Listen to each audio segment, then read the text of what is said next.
A whopping $75 million. That's how much former President Trump's Political Action Committee raised in the first half of the year, partly through fundraising pitches like this one. Facebook ads that read, "We need you to join the fight to secure our elections." How much of that $75 million went to any of the ballot reviews and so-called audits that Trump praises? Zero. The Post reporting instead, the Save America Leadership PAC, which has few limits on how it can spend its money, has paid for some of the former president's travel, legal costs, and staff, along with other expenses. Trump will continue to stoke the big lie that's been so profitable for him and his PAC with a speech tomorrow in Arizona, home to the audit that is so central to keeping baseless election fraud conspiracies alive. The event is billed as a, quote, rally to protect our elections. Joining our conversation, Jonathan Lemire, White House reporter for the Associated Press and an MSNBC political analyst. Eugene Robinson is back with us. Eugene, I just want you to react to the Washington Post report. I mean, $75 million, that's an incredible sum of money, much less an incredible sum of money to raise off a lie. It feels like the presidency may be over, but the grift goes on. Well, Alicia, I'm not hearing shock in your voice, and I'm not seeing it on your face, and I'm certainly not seeing either on John's face. The grift goes on. Who was surprised that Donald Trump raised all that money and is using it himself, is using it selfishly? The most selfish person we've ever seen in our public life, and it's all about the money.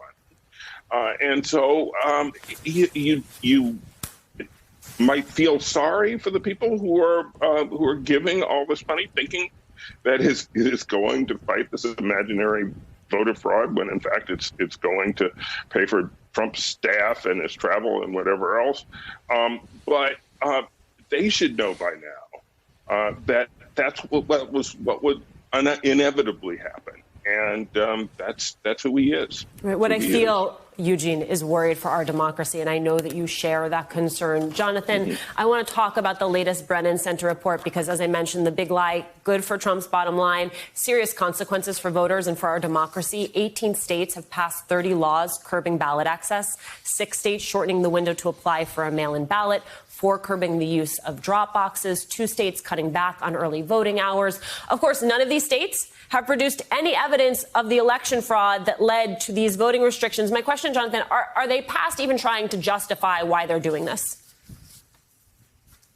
It sure seems that way. For a lot of these states, these are measures the Republicans wanted to put in that place a long time ago. And what happened was Trump's big lie gave them a catalyst. They suddenly had an excuse to do so, to restrict access to the ballot in a number of places in those states. And there are others that are considering similar measures. And this is, for many Democrats, the existential threat to our democracy and, frankly, to their ability to win elections. If their voters are predominantly the ones who are disenfranchised, it's going to be very hard to win in states where the margins are so close. And that's why there's been mounting pressure on President Biden to do more here. I was with him last week in Philadelphia when he gave his voting rights speech, and it was a good speech, well delivered, very powerful, one of his best he's delivered since office.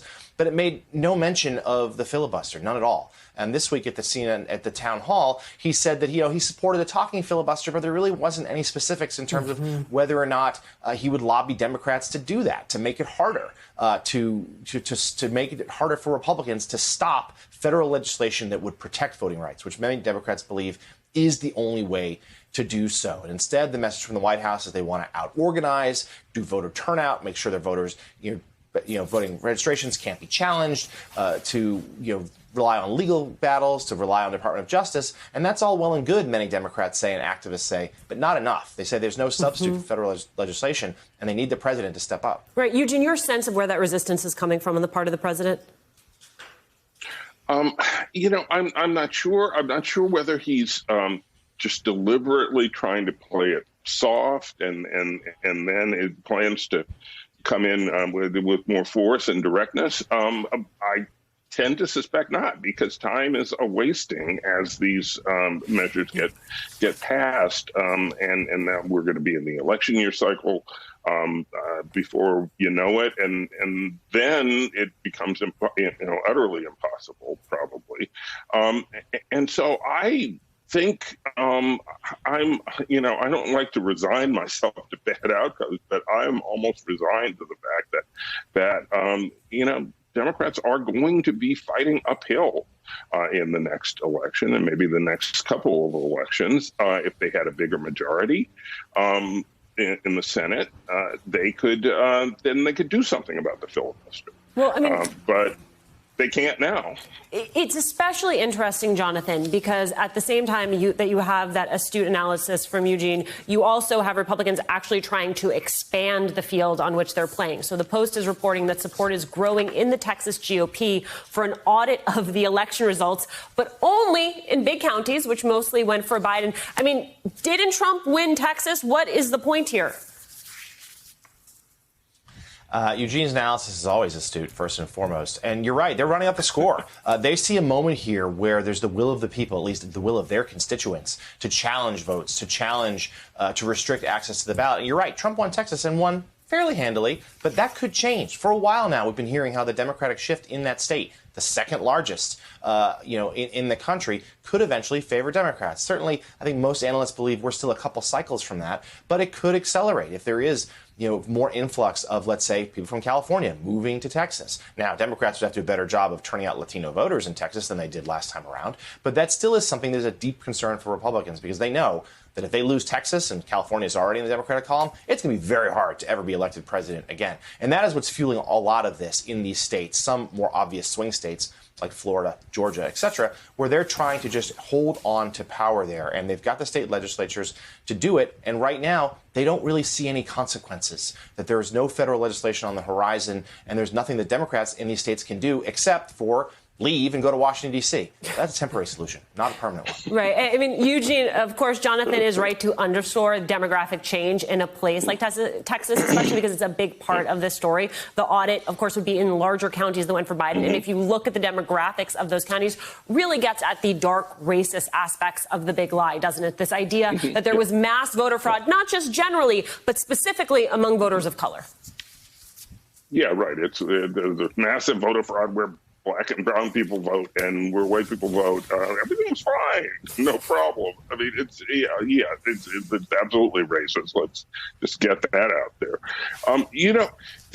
These sorts of voting restrictions. I mean, this is a new load of voting restrictions that we're getting, likely to get. In the short term, they can tick people off. In the short term, they can help Democrats drive turnout. And so in that sense, Republicans should be careful what they wish for. But in the long term, that's what I worry about, that initial sort of anger and resistance that you might get from Democrats in the next election cycle or maybe the next one after that eventually could fade. And then you're left in a situation where Democrats are more permanently disadvantaged. Right, and to say nothing of the ways in which they are structurally and fundamentally restructuring elections. Jonathan, I do want to ask you, ahead of his visit to Arizona, Trump issued a statement attacking an Arizona state senator who said he was embarrassed by the audit and endorsing his challenger. What is the message he's sending here? Is he telling Republicans you have to be all in on election fraud fantasies or you don't belong?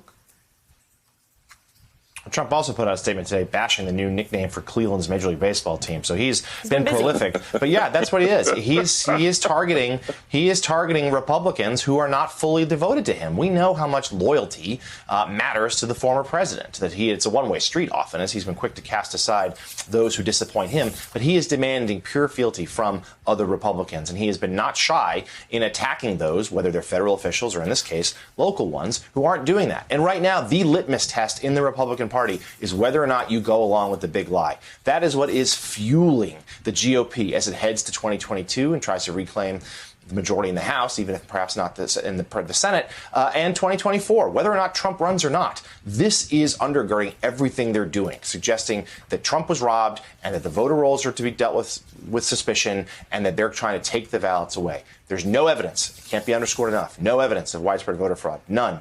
But this is what they're doing. Trump demands it, and there are very few Republicans, very few, who are willing to defy him. John, I have to read from State Senator Paul Boyer's response to Trump. He said, had Trump built the wall like he promised, perhaps he could have prevented the 40,000 hashtag bamboo ballots from being imported into Arizona. And if he hadn't started an insurrection in D.C. and gotten kicked out of here, I could have responded directly to him. So there's that.